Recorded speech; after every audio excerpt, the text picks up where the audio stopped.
I welcome my spiritually bent select viewers to my 106th video of my YouTube channel, Writer Sandhanam Speaks.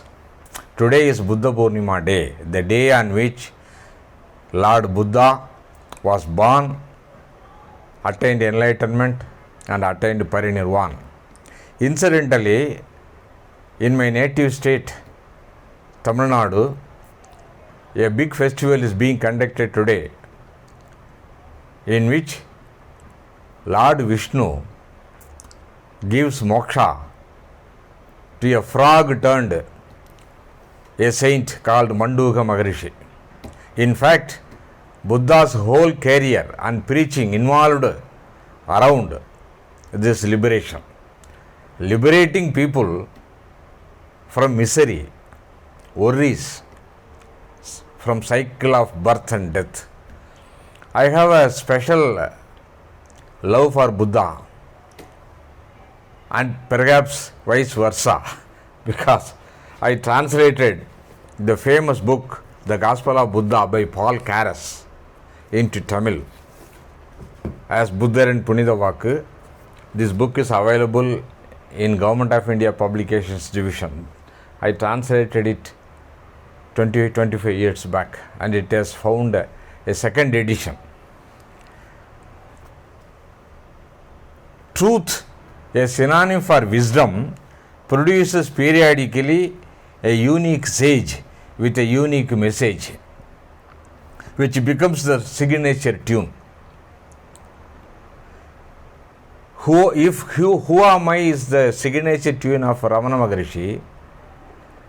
Thought is Your Enemy is the signature tune of another sage, U.G. Krishnamurti, into whom I stumbled in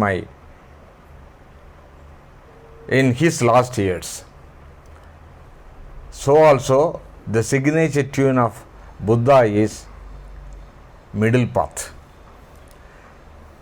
When he was in search of truth, he undertook very series of fasting, thinking that fasting and torturing the body will lead him to this enlightenment. But after 40 days of severe penance, fasting, he found out he was on the cusp of death. So he found out it is of no use. So he took moderate food and sat under the Bodhi tree, and he discovered, not that he thought, he saw. There is a difference between thinking and seeing. Thinking actually stops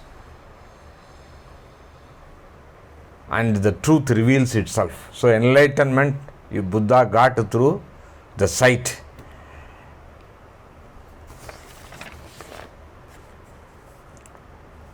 All these sages spoke whenever called upon by circumstances, when questioned by the doubters. Otherwise they kept quiet. Buddha went one step further and refused to answer some questions and kept his silence. This is called the golden silence of Buddha. It is said there were 14 questions Buddha overlooked or refused to answer. They include the origin of the world, whether there is self or Atman, and so on. Buddha was interested in offering immediate solutions to immediate problems. He was not interested in metaphysics, which lead one to the intellectual intoxication, not solving the human dukkha, which is the immediate problem.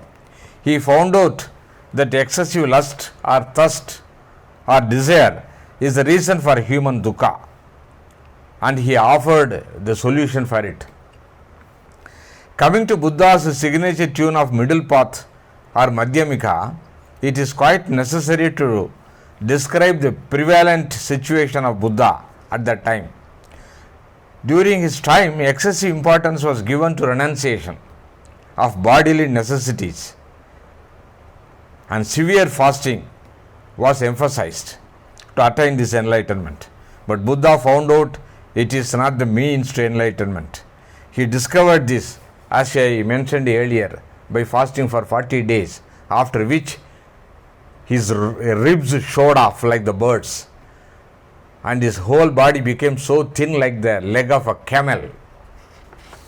You can find the drawings or sculptures of Buddha in North India under the title Fasting Buddha. His 5 associates who were with him earlier, finding that Buddha did not undertake this penance, left him, stating that Buddha fell a victim to senses.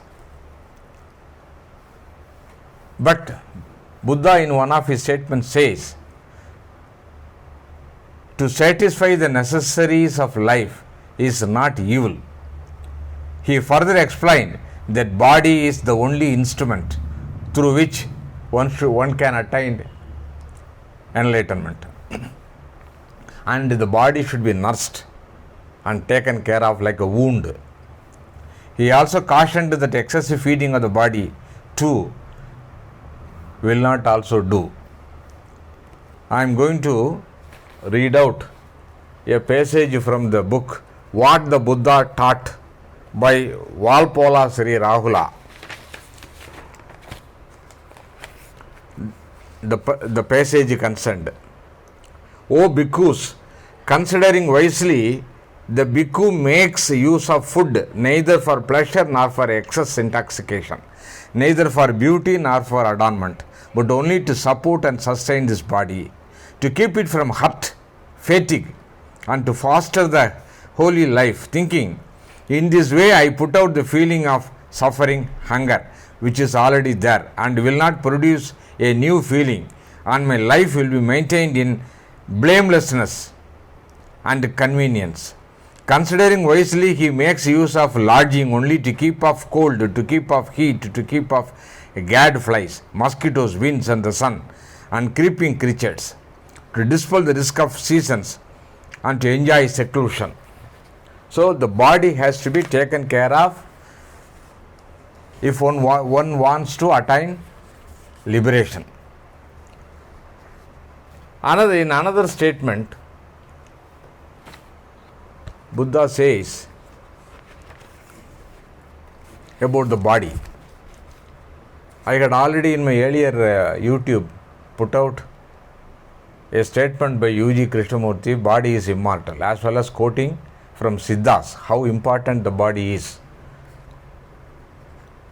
Within this fathom-long sentient body itself, I postulate the world, the arising of the world, the cessation of the world, and the path leading to the cessation of the world, which means the entire universe is in the body, and the outside world is actually an illusion.